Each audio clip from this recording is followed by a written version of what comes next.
The Peach Blossom Debate. Prologue. When the bamboo sighs. Spring unrolled like a silk scroll across the valleys of Lu. Bamboo groves sighed with the mild wind, and peach blossoms drifted through the air like the shy thoughts of a maiden. On the road to Tsufu, a lone youth walked with a travel staff and a copy of the Odes tucked into his sash. His name was Yan Ji, an apprentice philosopher, a quiet boy who memorized lines as other youths memorized sword forms. He had left his village after a winter of failed harvests and fraying tempers, when he watched neighbors turn their backs on neighbors. "What good is learning?" they asked him. "If it cannot keep a roof from leaking?" Yanji had no answer then. He walked to find one. At dusk, he reached a bend in the road where a peach tree grew out of limestone, roots gripping rock like calligrapher's fingers. The wind changed. Petals stopped midair, as if suspended by an unseen breath. A shadow resolved upon the trunk, long as a spear, soft as fog. "Traveler," the shadow said, "will you bargain with your certainty?" Yanji's hand tightened on the staff. "I have little certainty to sell." "Then you are rich," the shadow purred. It stepped forward and wore the night like a robe. Its eyes were twin wells that did not throw back starlight. "I am called Gi, the demon of doubt, not a slayer of men, only of their answers." Yanji bowed despite himself. "Sir Demon," he said gently, "answers that cannot survive a question deserve burial." Gi smiled. "We shall see if you can keep that courtesy when questions are all you have." The wind moved again. The petals fell. The shadow thinned to air. But the bamboo kept whispering his name as he walked on. Yanji, Yanji, answers or burial. Chapter 1. Tsufu, where rites were dust. Tsufu lay like a low bowl between hills, bright with temple banners and the perfume of sandalwood. In the courtyard of the apricot platform, where the master had once lectured, students now copied maxims until their wrists ached. Yanji presented himself to an elder with eyebrows like stroked cranes. "Name?" the elder asked. "Yanji of Yi Valley." "You come to study with Kong's lineage?" He meant the school that preserved the teachings of Kongqiu, Confucius. "I come to test them," Yanji answered, and saw the elder's eyebrows knit. By evening, Yanji sat among novices hearing exegetes trace old characters in the dust. "Rectify names," the lecturer said, writing with a twig. "Call the ruler ruler, the father father, the son son.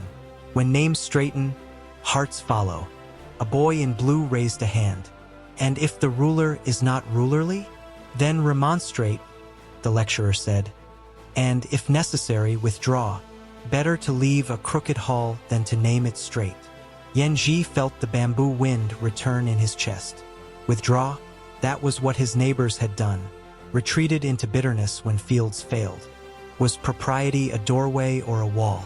After the lesson, a senior scholar named Zi, he invited Yanji to walk the colonnade. Oil lamps made small islands in the dusk. "You frowned at withdraw," Zi he observed. "I have seen withdrawal become an excuse," Yanji said. "Rites may polish speech, but can they mend a broken granary?"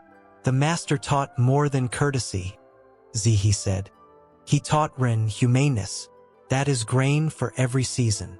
Before Yanji could answer, the lamps fluttered as if a great beast had breathed. A murmur, no, a thought, slid through the pillars. "And if humaneness is only a word we carve to make ourselves warm?" Yanji looked up. In the left-hand shadow, two wells that swallowed lamplight watched him. Yi had followed him to Tsufu. Chapter 2. Guest from the North. The next morning, bells shivered over the roofs. A Mohist delegation had arrived. Frugal coats, plain belts, eyes bright with purpose. Their leader, Gong Shu, bowed in the courtyard and spoke with rhythmic clarity. "We come from the school of Mozi to debate. We honor the teachings of Kongqiu, but we favor Jian Ai impartial care and frugality. Ritual, when linen is scarce, becomes theft from the hungry." Murmurs rose. Some spat the old insult, "Fei Yu," against music. The Mohists were famous or infamous for criticizing lavish funerals and court concerts, seeing waste while others saw harmony. Zi he whispered to Yanji, Hear them. Keep your temper where your breath is. Debate was set for the following day under the apricot platform. That night, Yanji slept little. He dreamed of a cavern hung with paper talismans. Each talisman bore a noun: father, ruler, love, prophet, and the demon of doubt walked among them, trimming letters with a knife until every word read only, maybe.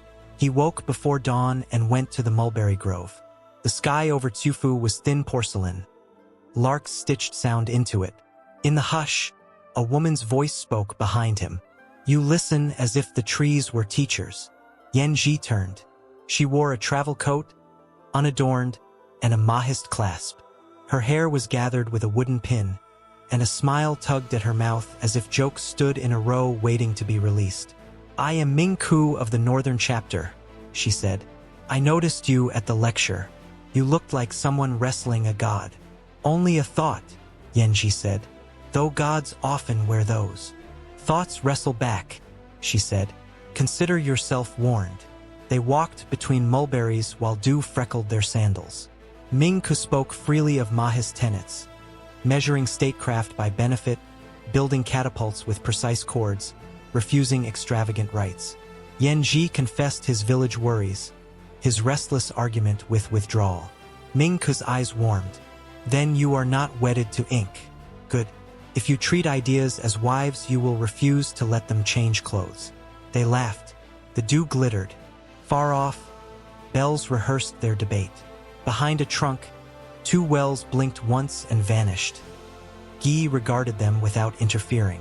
Doubt takes its time when lovers of thought begin to like each other. Chapter 3, The Peach Blossom Debate. The debate convened at noon. Apricot shadows crossed the floor like brushstrokes. On the east side, the Confucians, Zihi among them, stood with quiet hands. On the west, the Mohists, Gong Shu at their front, stood as if their bodies were plumb lines. Zihi opened, rites are not ornaments. They are the cords that bind community. Without proper funeral, grief rots. Without graded love, duties blur. Gong Shu replied, when drought sears fields, expensive funerals burn rice. When a stranger drowns, graded love lets us pass him by. Impartial care is the boat that carries all. Yanji listened until words throbbed. He felt Guy's breath by his ear. Choose, the demon whispered. Choose, and I will show you where your choice cracks. Yanji asked to speak. Permit a story, he said. In my village, spring failed. Withered corn rattled like dead bracelets. Our headmen sold the temple bronze to buy millet. The elders wept that the rites were gone. Mothers wept that bowls were empty. The millet kept babies alive. But later, fights broke out. Sons insulted fathers. Brothers took land. Without the temple bell, no one knew when to call themselves to order. We had grain but not grace. Murmurs. Gong Shu folded his arms. And what did grain plus grace produce? A winter without knives, Yanji said softly. Zihi's glance was proud. Ming Ku's glance was thoughtful. Gong Shu answered, we do not despise rites. We despise waste garbed as virtue. Make funerals plain. Keep bells if they call order to work. Our music is the sound of looms. Zihi countered, we do not isolate rites from bread. We join them. The master said, to govern is to set upright. Uprightness requires forms, honoring fathers, rulers, teachers, else you eat together and rob together. Ming Ku stepped forward. What if the father is cruel, the ruler greedy? Will you still bow to them, Zihi? Zihi's jaw tightened. We remonstrate and withdraw. Better to preserve Ren than to mimic wolves. That is where your school bleeds, Ming Ku said, though her eyes flicked to Yanji with apology. Withdrawal in a burning house saves the robe but not the children. The courtyard's air sharpened. Petals tumbled from the apricot like sudden snow. A chill touched Yanji's neck. Guy's shadow lay briefly over the paving stones, then disappeared. He stood between two banners, heart pounding like a war drum, and spoke to both sides at once. We are arguing as if bread and bells could be sundered, he said, as if duty and benefit repel. But a single village taught me they are one rope. Cut either end and we hang. Silence. Then, surprisingly, Gong Shu nodded. Say more, apprentice. Yan Ji swallowed. Confucius taught rectification of names. Words must match deeds. Mozi taught measure.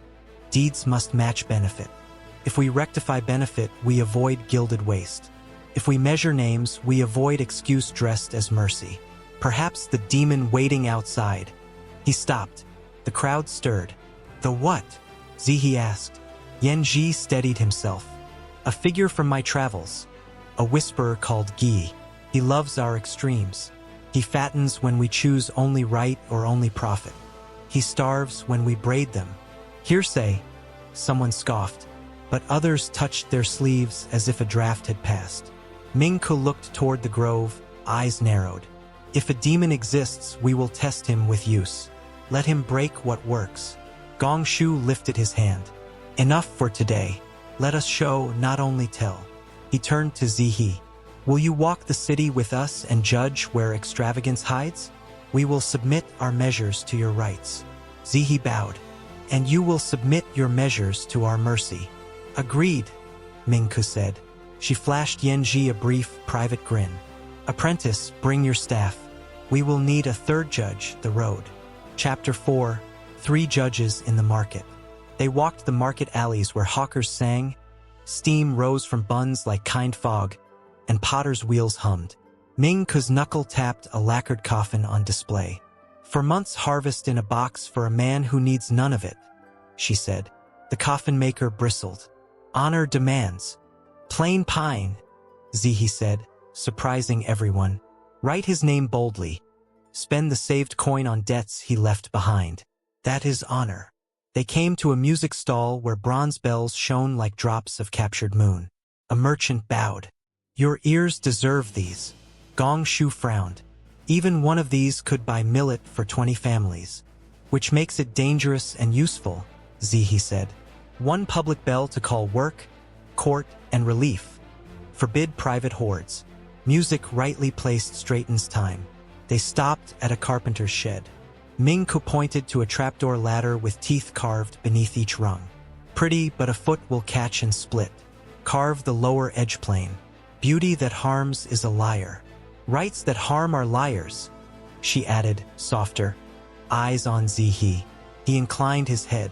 They adjudicated like this for hours, measuring and rectifying. Ribbon sedan chairs, banished except for the infirm. Public rice granaries, expanded. Ancestral tablets, kept but lowered. No one should bow until their spine broke. The afternoon grew golden and the market breath sweet. As they finished, a wind rose from the east, dry as a scholar's cough. It scoured the stalls. It stripped the bells of gleam. It pressed dust into eyes. The vendors hunched. Across the square, a child cried, Mama! From the mouth of a lane, the demon of doubt arrived, unhurried, as if walking his own courtyard. Clothes of dusk, eyes of wells. People quailed though they did not know why. Judges, Gi said. You have woven a rope of words.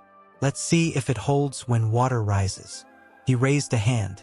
The market's noise stuttered and broke into silence. Then every stall began to speak with the mouths of their owners' fears. The coffin wailed. If you leave me plain, your father will despise you from the dark. The bells hissed. If you keep us, rulers will beat us to summon taxes. The granary murmured. If you fill me, rats will learn feasting. The ladder chittered. If you smooth me, thieves will climb faster. Words like locusts, doubt like dust in the throat. Yan Ji stepped forward until the demon's shadow washed his feet. You frighten us with partial truths, Gi, he said. A father may despise a plain coffin. A ruler may abuse a bell. Rats may come. Thieves may climb. But we are not helpless children.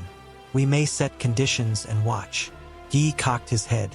And if you fail to watch, then we will bear the blame, Yan Ji said. Better shame than paralysis.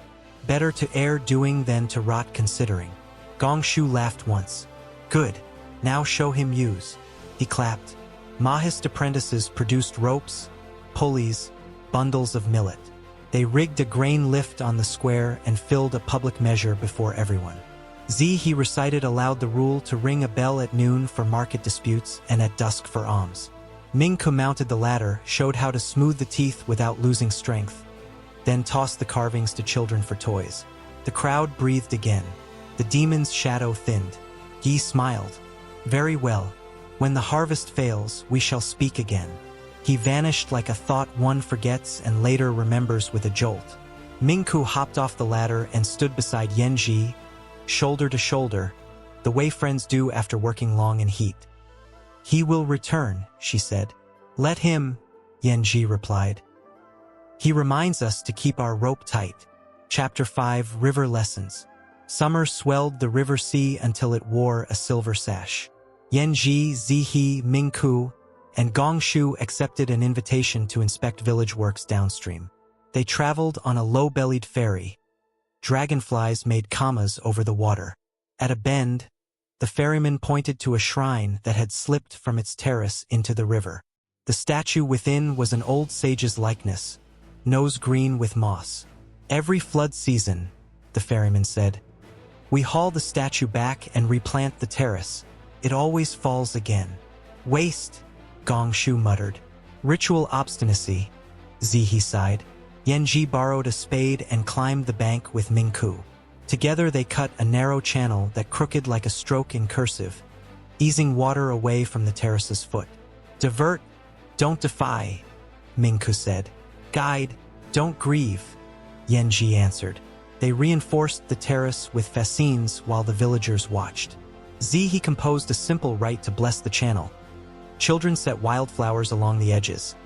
Elders poured 1 scoop of rice to feed spirits, who also like roads.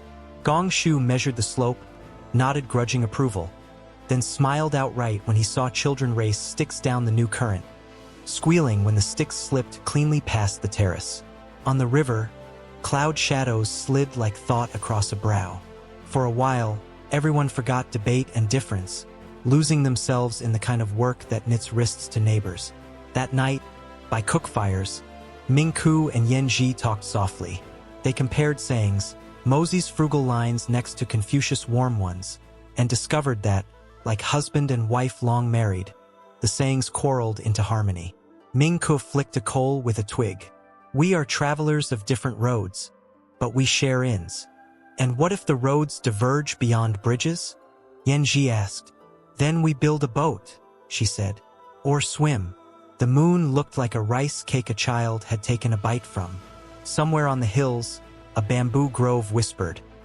Maybe, but it sounded almost like a lullaby. Chapter 6, Siege of the Mind. Autumn brought dust and rumors. A rival lord intended to test Tsufu's walls. The city prepared. Mohist engineers taught sling designs. Confucian stewards rationed grain and soothed nerves with rites. Simple, clear, frequent as breathing. Yi returned on a night flavored with smoke.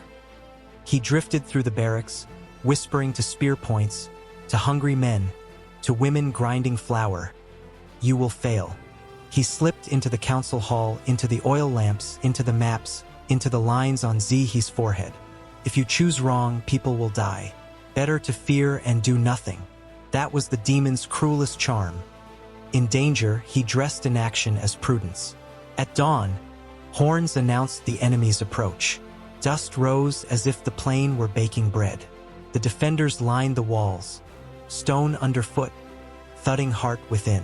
Gongshu's apprentices lashed counterweight machines. Zihi's students carried water, bandages, and words, proper words, not hollow ones. Mingku and Yanji ran messages along the parapet, their feet knowing the gaps, their lungs measuring breath the way calligraphers measure ink. The first stones fell like angry moons. A tower shuddered. Men ducked. Yi laughed in no one's ear. When a battery threatened the west gate, panic lapped like fire. The demon grew tall as a banner. Resign yourselves, he hissed, and at least die without hope's embarrassment. Yanji leaned into the parapet and shouted. Not words, but the bell pattern he had set. 2 slow, 1 quick, 3 slow. The bell answered from the square. Sling crews pivoted to the gate. Water lines shifted like a flock following a shepherd's whistle. Mingke squinted along a plumb line, judged the enemy arc, and shouted curt corrections. Stones from Tsufu's machines met the enemy stones midair with brutal kisses, cracked them, rained them harmless. Useful music, she panted. Proper measure, he grinned. When a breach appeared near the north wall, a young officer froze, seeing boys behind him that looked like his brothers. Guy sighed contentedly against the officer's neck. Yanji grabbed the officer's sleeve. Name your fear and I'll carry it a while. My mother's face when I leave her alone, the boy whispered. Then fight to let her worry longer, Yanji said with a crooked smile. The boy laughed once, broke free of the demon's grasp, charged, and plugged the breach with his courage. Others rallied. The day turned, as days do, when enough people choose not an idea but an act. At sunset, the enemy withdrew to lick pride. On the walls, people wept the clean tears that follow terror's sweating. Guy perched on a crenel, watching the city below paint itself with relief. He tilted his head like a scholar admitting a point. You used bells to time bravery, he said to Yanji. You used measures to serve mercy. You leave me thin. Yanji sat beside him as one sits beside an exhausted rival after a long contest. Stay thin.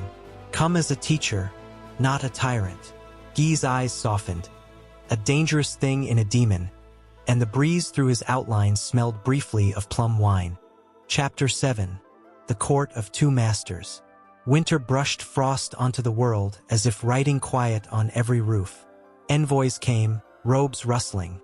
An invitation from two courts, one venerating the rights of Confucius, one sponsoring practical Mohist works.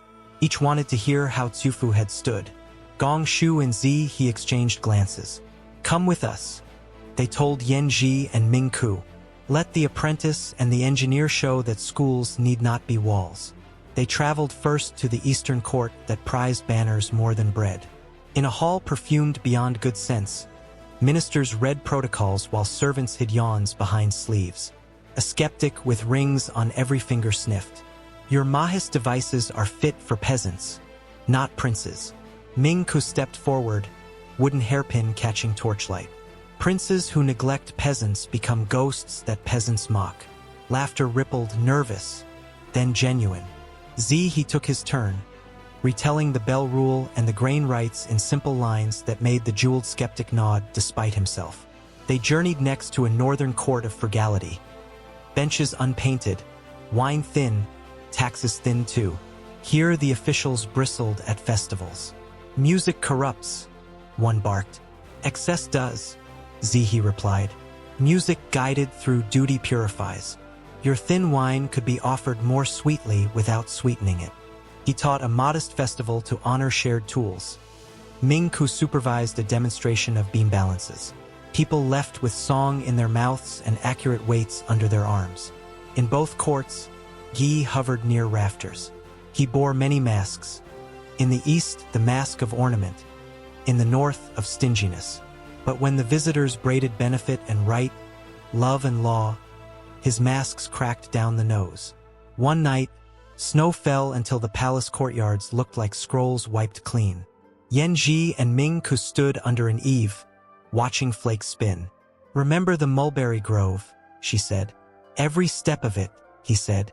She smiled, then grew serious. We may part when spring opens roads again. Mohist chapters scatter to need.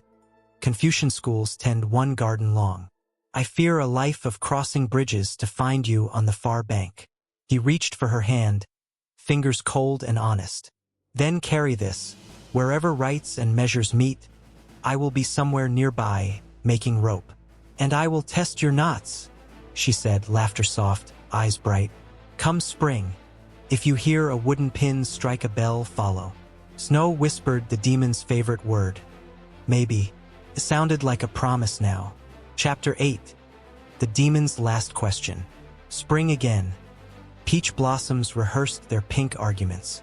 Yanji returned to the bend in the road where roots gripped rock. Guy waited, leaning against the trunk like a friend who pretends he did not miss you. Apprentice? The demon said. You have disappointed me delightfully. I have one more question. I thought you had a life supply. Yi smiled. If rights and measures conflict, which breaks? Yanji considered the tree, its blossoms reckless over stone. Rights break first, he said, because their purpose is love, and love must bend to feed its object. The demon's eyes deepened. And if frugality threatens dignity, then frugality breaks, Yanji said, because its purpose is protection, and protection that flattens the person becomes a cage. Yi sighed, like a scholar reading a promising essay. You will be hungry often. I will be fed often too, Yanji said, by neighbors who know when to bow and when to build. The demon of doubt pushed off the trunk and looked east where road and river debated which was straighter. Very well. I will walk beside you and ask my questions as taxes. You will pay sometimes, but not with your soul. He vanished just as Mingke's steps sounded on the road. A light, practical rhythm. A wooden pin chimed against a travel bell at her wrist. Yanji laughed and lifted his staff. Apprentice, she called. Engineer, he replied. They set off between fields where women sang and men mended the winter's breaks. Somewhere behind them, in the bamboo, the word may be turned and lay down like a cat at peace. Moral. A thought is a blade and a bowl. Wield it without hearing others and you cut what you meant to carry. Hold it without using it and you starve. True strength braids right with use, love with measure, and meets doubt not with panic but with work that sings. Note on history and invention. This tale is partly fictional, partly rooted in history. It draws on real traditions from the warring states and early classical periods.